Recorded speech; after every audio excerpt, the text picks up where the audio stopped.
Hello and good afternoon, everyone, and welcome to today's broadcast of Speaking the Truth About Money with Martin Cowart and Joy, the Wise Woman.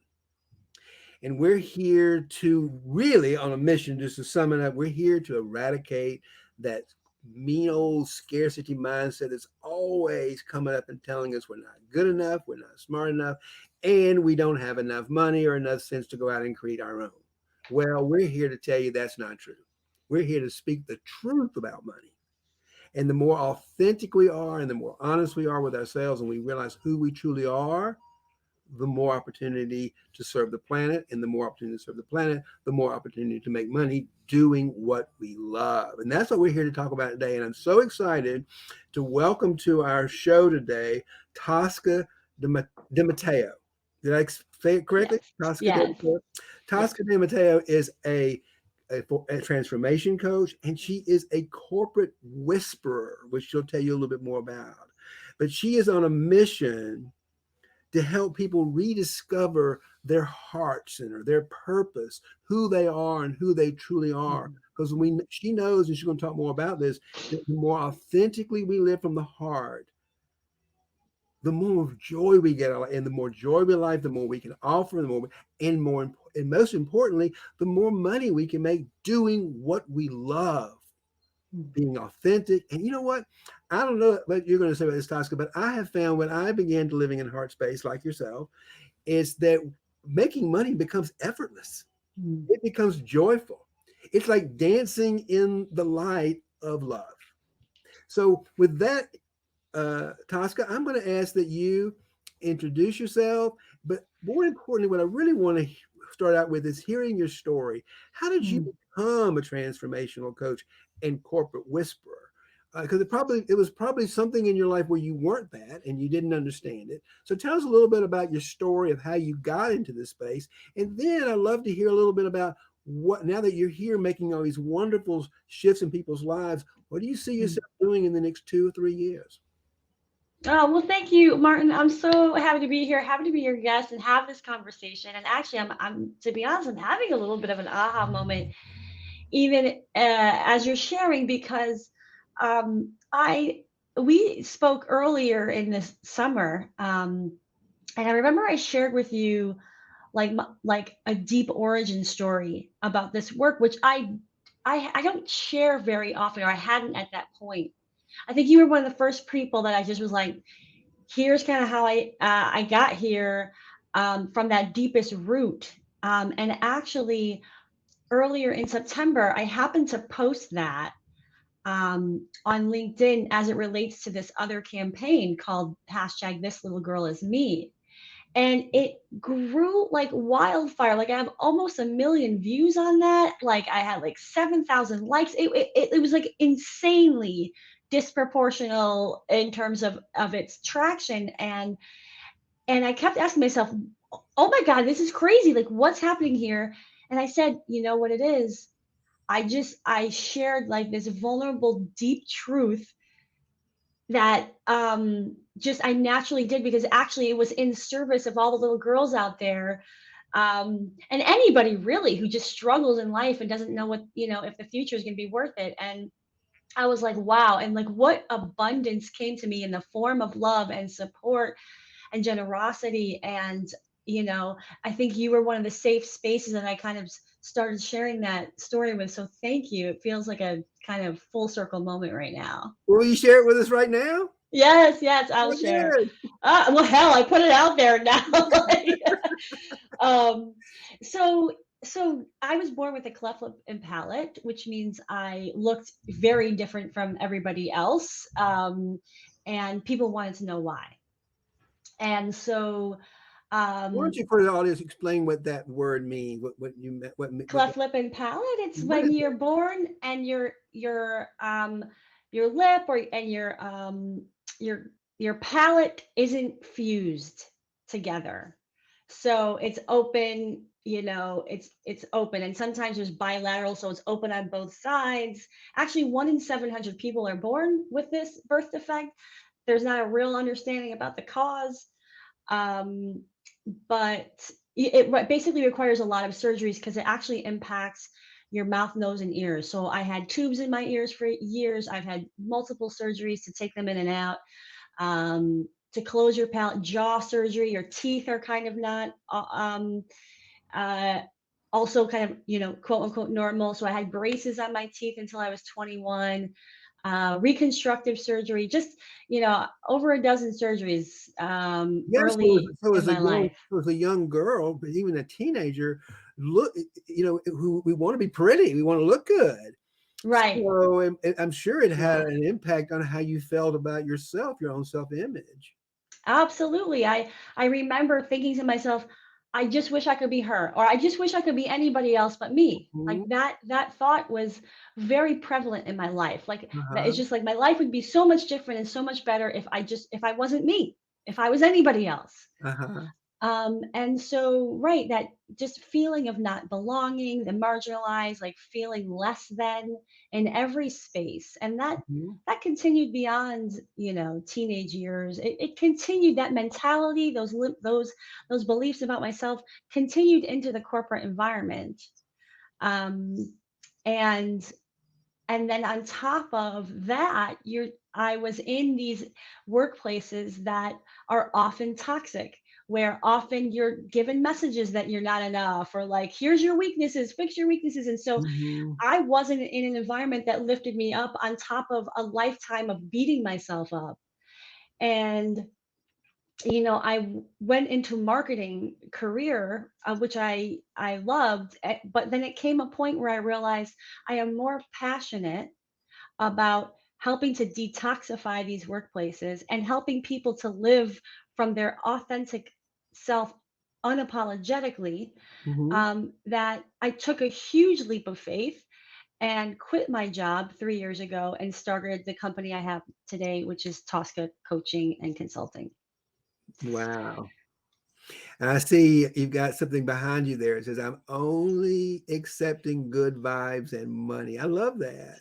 Yes, and I think part of it is, um, that when you're building a business, right, and you often are battling limiting beliefs about what is possible, or even me living a life of service, wanting to be in service of businesses to create healthier workplaces and individuals to live their best life and follow the career of their dreams. That sometimes I feel like, well, is it okay to also want abundance when I'm living a life of service? And it's like, yes, it is okay. It is okay to want all of it. And so my one of my really good friends gave me that bag for my birthday, which was in September. So I just love it. It's just like, yes, like I'm calling it into my life, you know? Yeah, I agree. My company is called Financial Heart Space, and what that means, the abundance of the kingdom of heaven. And the kingdom of heaven is not some place we go if we're good little boys and girls. God, Jesus, by the way, just to give some, I'm a spiritual teacher, and and I teach spiritual principles for solving financial problems and creating wealth. And when he was talking about, like Buddha, what he was talking about when he said the kingdom of heaven, as he called it, the kingdom of heaven that looks spacious, was this non-form higher consciousness that today's called the quantum field that we live in, that we create from. And when we talk, so when we live in that heart space of abundance, financial abundance, then money becomes a resource, an infinite resource to create a world of love and prosperity. It becomes an infinite resource for you to bring your message and your service into the world from a place of abundance, so that everybody can live in that place of prosperity and abundance, and everyone can make money doing what they love. Yes, I'm into that. Yes. Yeah, and I think that, like you, I think we feel the same way about this, which is when you are living from your truth, when you are tapped into your heart space, that the possibilities are endless, and uh, that the universe wants to give you what you want. And so Mhm. when you tap into that, I think you really discover miracles. It's like, oh my gosh, like the abundance is flowing, and like you're receiving, I think, it because you're giving from your deepest, truest soul self. Um, Yes, I love that word receiving. Let's play with that a little mm, bit because okay. we're so taught Mm, that to receive to is like some kind of it's like bad. But mm, the real art of life is to be able to open our hearts to both give and receive love because we can't give what we don't have. yeah. So if you want to give more love, if you want to come from a place, we have to be open to receiving love and support from Yeah. others. And I think, yeah, go ahead. That triggered something. I want to hear what was going to come out. Well, I was gonna say this topic is like super near and dear to my heart in this past month because I went to this session. I see a cranial sacral therapist, which does like body work, energetic releasing. And I was in this session. And I said, I just feel like I have this whole warehouse of credits of all these good karma points and brownie and the things that I've given and given and given. And I'm like, I'm ready to receive. I'm ready for that to flow back to me, and it was hard for me to understand what was stopping that, and she said, you cannot receive if you're only giving. Like you have to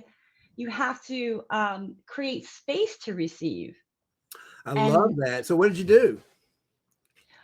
well, I was like, I felt like I was like, okay, I'm ready. Like I am ready to receive. I think like that helped me put me in an energetic place. But I also started really thinking about what does it mean to to not give as much, or to be cognizant of being open to receiving. So I feel like I'm still in that like practice of that. But I think what was crazy, that LinkedIn post I mentioned where I started receiving all this love, that happened after that session, which is where I was like, So what yeah. you did was you shared something that was personal and vulnerable. You gave that gift to the universe Mm, by sharing your story and went vulnerable. And they said, God, I know that woman. I feel that woman. I've got mm. to love her. And so they began to pour, you gave them an opportunity to give you love back that you could receive. Yeah, and I said, "Oh my gosh, I receive." Right? Like this is it's kind of like I had no idea that this kind of love was possible to receive in that way. And it just kind of reaffirms like how important vulnerability is, um and that when you do give from that heart space, that it will flow back to you in unexpected ways that you could never imagine. Yeah, in bigger ways than your little mind's going to ever come back with. I will say, well, as a prosperity coach and a mindset coach, that when we deal with things like, let's just call it a money conflict, a Mm, money issue. If you've got a money conflict and you feel like you're not receiving any money in the world because you feel, but it all comes down to a worthiness issue. So mm, once we realize that we are worthy, and that's what I'm hearing in your story, once you realize that you are worthy and your story is valuable, mm, you're worthy just by being you, Tosca, and just by being open and vulnerable and sharing your story. That opened your heart to the ability to receive an enormous amount of love from the universe. So I mhm, love that story. And that is exactly, in the same way when I do with my coaching clients is I say, if you've got people don't believe me, if you've got a financial issue, if you've got a conflict, money conflict, people don't believe me because they focus on the symptom of not having enough money in the bank. mm, The real conflict is a self-worth issue. And if you mm. resolve the self-worth issue, which is something we can do because you can change the way you believe about yourself, then you can solve your money conflict. Yeah. It's funny because I just had a conversation yesterday with a dear friend of mine, extremely talented, and she's created a company already, and she really, really wants to, leave the corporate space and put her whole heart into her purpose and her mission. And, there's the financial challenges, and then there's the worthy challenges. And I think we can often say to ourselves, oh, this isn't my idea, isn't new, or like, and I had to say to her, of course it's new because there's nobody else in the world like you, and so there's no way else this would be created other than through your hands. So, and there's enough space, right? There's enough. There's 7 billion people in the world. There's enough space for a segment of those people to react and respond to exactly how you want to put this into the world. And so I think a big part of it is not paying attention to the external and just honoring your internal and knowing that like there's infinite possibilities and infinite resources and infinite needs that you can fulfill that nobody else can the way that you can. Absolutely, and that is something very important that I wanted to highlight, and that was when we resolve the internal conflicts. Yeah. All conflicts are actually internal. There's some form of us being on the drama triangle, and if we can resolve when we resolve that, when we resolve in the word and say, "I'm worthy of love," Right. just for being me, then everything can change, and then we all of a sudden we begin to we open our heart, we begin to receive love, like in your case. So that's a beautiful story that you just shared with us. So tell us a little bit about some of the things that happen with some of your clients and some of the breakthroughs and some of the things that you've been able to see with Mm. people that you work with, because you said something earlier all too I want to talk about, and that is our uniqueness. You and I are both coaches, and we both work in very some the topic is very similar. However, we're not even remotely in competition. There's no such thing as competition, because when you're Right. coming from your authentic self, Yeah. we have no competition, because no one can deliver to the Right. world what I'm delivering, and no one can deliver to the world what you're delivering, because we while we're delivering the same kind of transformational experience, the people who need what I have are different than the ones who need yours. I'd like to talk a little bit about Right. that authenticity in your practice, and maybe some clients that have you've helped discover that. Yeah. Oh, great question. And I agree. And actually, it makes me think of the book called The Infinite Game by Simon Sinek. And that's all about seeing business not as zero sum, not as competition, right, but as infinite in possibilities. And so it really makes me think of that. But yeah, I think with with my clients, um, we go so deep into understanding like where they are and where they want to be and what's getting in the way. Mhm. And it makes me think about, I worked with one client that he was laid off, and he had this view about like what that that next step was going to look like, that linear path in his career. And through doing some deep digging, we understood more clearly his fears and where were those fears coming from, and they were so deep rooted. And he came to realize that more was possible for him. And he became to realize what he really wanted was more freedom and more creative expression. And he ended up launching his own business, which was not even on his radar when we first met in terms of a career goal. So um, I think what I love about that story is that I love helping people and discover what is hidden in them, Yeah, in I terms of love their that. deep desires so that they can honor that and realize they have so many more possibilities than they ever thought were available. Yeah, that is exactly when when you're living from heart. It's infinite. People get overwhelmed sometimes because all of a sudden the possibilities become so overwhelming because there's so many opportunities. There's a Right. difference between being overwhelmed and living in despair. Despair is when you're living in a situation you don't think there are any way out. You don't see possibilities. But I find when the more I do this work, and people begin to open up their heart and they begin to see all this infinite possibilities, now they're overwhelmed. Like, which one do I take? So Right. I tell them, I said, take the one of the least resistance. Take the Mm. one that's going to be the most effortless, the one that's going to make you feel the best, the most exciting, and follow that one. Do the one that feels the best to you. Yeah. I love that. It's like, and that's a good problem to have. It's a good problem to have when you have so many choices that you don't even know. You don't even know which direction to Yeah. go. Which one do I check? I do this one. They're all good. When the universe begins to solve your problems and help you out with stuff, I always said, well, be careful, because once you ask the universe for help, once you ask God for Yes. help, she's going to give you a abundance of resources Yes. to help you. Yes.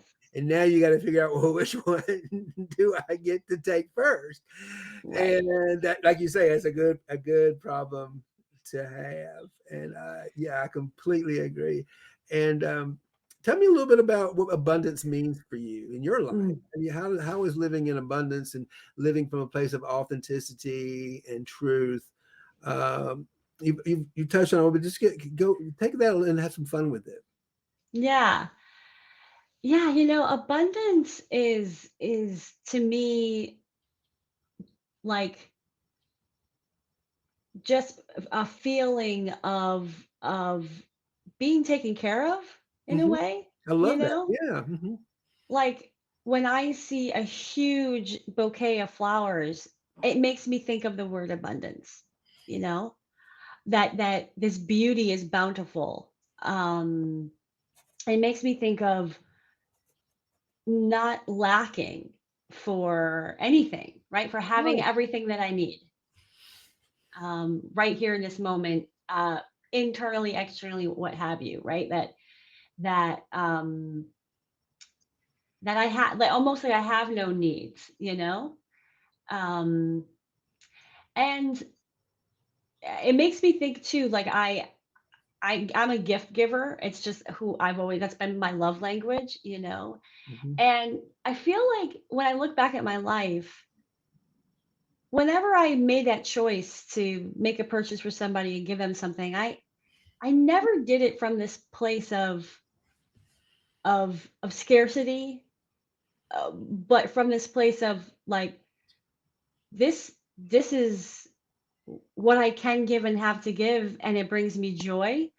Um, and that to me is an abundant mindset, right? Because I'm not worried about, well, how is this going to impact me and my finances? It's more of like, what is this going to give to the world? And to me, that is an abundance mindset, if that makes sense, you Oh, know? absolutely, yeah, and I know that it gets in my own business, for example. I know this is what a lot of what I do. I mean, I'm a coach like you, and what I'm always looking for is connection with people who might value my services. And the way I do that is I send them direct messages. I connect with them. This is it's kind of a formula of connect and then begin to build a relationship so they get to know, like, and trust me, and um, want to do business with me. So how do I break through that? So once I connect with them that I've never met before, I find something that we have in common, and I'll send them. I say, "Oh my gosh, I see that you work within the LGBT community, like, and you got a lot of passion for that work, and you care a lot." Mm, And I'll write something positive, affirming about them. And when mm, I hit that, and then I say, "Let's get on. You like to get on a Zoom call with me, and let's see how we can support each other in our mission." And when I hit the send button, unlike when I used to send out solicitation emails that were like, "I want you to do business with me," I'm giving them something, and I can mm, tell the difference because when I hit the send button, I feel good. I don't care if right. they respond or they don't. They don't have to do it. It's a gift without any quid pro quo. Yeah. It is the writing of it is the sending of the message. I see you. I see what you're doing. I do something similar. I care about you, and I want to support you in it. That's a gift. And so when I send that Yeah. out to someone, whether they respond, it doesn't really matter. It doesn't matter. I have had the enjoyment and the fulfillment of putting that out to that person and make it in a good way. What they do with it, Well, I don't know. and that makes me think of one of just my favorite books, which is written by Dr. Edith Eger, and she wrote a couple books one called The Choice and one called The Gift, actually. And she defines love as TIME. And that's what you're doing when you spend the time to interact with people, right? Like that's coming from a place of abundance of your time. And like personally, like time is always something I've struggled with. But if we can I think so many people live in a scarcity mindset even around time. And so if we say like we want to give our time, that is truly the most precious resource. Right. And I think that the way that you're describing how you interact in the world, that you're very generous with your time. Well, I am because I understand that we're wired for connection. Hmm. And as we move into this new age of the fifth dimension of the new of Aquarius, of the woman, of the we, it's a world of caring, and it's a world of connection. And the way we connect is by letting people know we care about them. I was sharing a story with you earlier about letting my husband know how much I care about him with his diabetes. When we send out a message, we care about you, it resonates when we genuinely care and they want to come back and connect. That's what the law of attraction is really about, by the way. Yeah. It's about that connection. And it was interesting to me the other night. I was sitting in my men's circle, and all of us are in different professions, but every one of us are doing really well. And it's all because we shared stories of human connection. Mm, How and that is the new age, what I call the abundance economy. It's the age of connection. We become human connection experts in our field. And so one of my goals for this year, for the rest of the year, is to become an even better human connection expert, mm, because the more I can connect with people, the more I can help. mm. And I love that, because I think part of the message that people need to receive and somehow internalize is that life is not meant to be done alone. And Oh, it's impossible.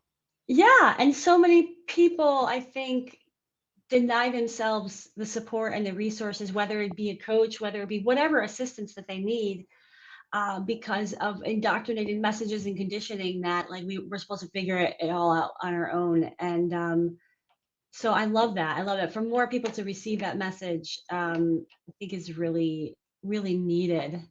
And I love Yeah, and I love that also. I know Great Lakes LGBTIQ has been sharing lots of love, and I just wanted to give a shout out and say thank you for yeah, your well, thank you for support. being here and supporting us. And I'll tell you who these are. They've come in to my role recently. Is that and it's taken my business to a whole level. All of a sudden, I've these LGBTQ asylum seekers living in a refugee camp in Kenya. I talk Mm, about external circumstances being extreme, but for me, when they came in, and I offered one of their leaders a 12 month scholarship into my leadership program, which he took, and he's part of my program, because my belief system is that these laws of abundance mm, are just as prevalent. This world of abundance and prosperity in the universe is just as prevalent, might be even more so in a refugee camp in Kenya as it is in a corporate office in New York City.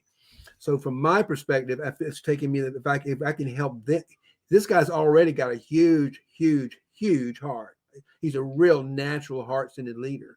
And my mm, feeling is that I can give him some tools, like how to go on the internet, how to share his story, how to maybe create a podcast so that he can begin to lead his people from the heart with some of the tools that I can teach him. Then we can make some progress there, and we can solve the problem at its core, not just send them some money to pay for some things. So that's what I'm talking about. We can, when we actually, and that's a gift, but right. but it's coming back at me in such a huge way, because it's taken my business to a whole new level of Mm, significance. mm. And I don't know how to articulate that in a way other than it just. I feel something like he and his community are like right in my backyard sometimes. Yeah. Making me Well, it say, just sounds like you honored what was in your heart to give with no attachment to it, but it seems like it's just giving you tenfold what you've given. exactly. I mean, I don't. There's clearly no direct connect the dots between working with people who have not enough money to pay for groceries, Right. literally, and building the kind of money I want to make. But that's irrelevant. Right. That's irrelevant. Like you said, that what I'm getting back is tenfold in who I am as a business Mm. leader, supporting my mission, which is to create a world of abundance and prosperity. I don't care where that is. If you're in the world, you deserve. You're worth it to live a life of love, abundance, and prosperity. Amen to that. Yeah, me too. So I can't believe it. We're now out of our 30 minutes, and you have been such a wonderful guest today. I would like to offer opportunity if you've got anything you want to give. How do people find you and what's it easy for people to find you and get in touch with you? They want to get to know you. If you've not met Tosca, I highly recommend taking her up on her offer because I'm sure she's a delightful person. She was introduced to me by actually the woman Deborah who was my guest here on my birthday over a month ago, and we've become dear friends. And I was on her show about a month ago, so I would definitely reach out to her and get to know Tosca. So how would they do that? Thank you. So you can visit me at coachtosca.com and you'll find ways to connect there and a little bit more about how I serve. And you can also follow me on Instagram at Tosca Dimatteo. I do a lot of content and you can always reach out to me DM or what have you, get more insight, more wisdom if you feel called to do that. So thank you. Thank you so much for the opportunity to share Yeah, that and to be on do your me, do show. me a big favor. Would you spell out your name because we'll be on Yeah. a podcast and they can't see they can't. So just how do you spell your name? Spell it out orally so people can hear the podcast. Sure, yeah. So it's Tosca, Tosca, and my last name is Dimatteo, Dimatteo. So that's Tosca, Tosca, capital Dimatteo on Instagram, and you can find her there. And then she does live shows, and she's just a very interesting, wonderful, wonderful, wonderful woman, and she's doing so much to make a difference in the world. And I so appreciate you and the work you're doing. And if you get an opportunity, please reach out to Tosca and get to know her because I think you'll enjoy getting to know her as much as I have. And I hope you've enjoyed hearing from us today. So without much else to say, we're running out of time. Let's just say thank you to the world. Thank you, Tosca, for being here. And may love, and just hang out for 1 second and me close this, and then we'll talk for a second. But may love and prosperity prevail around the world. Thank you. Mm, thank you.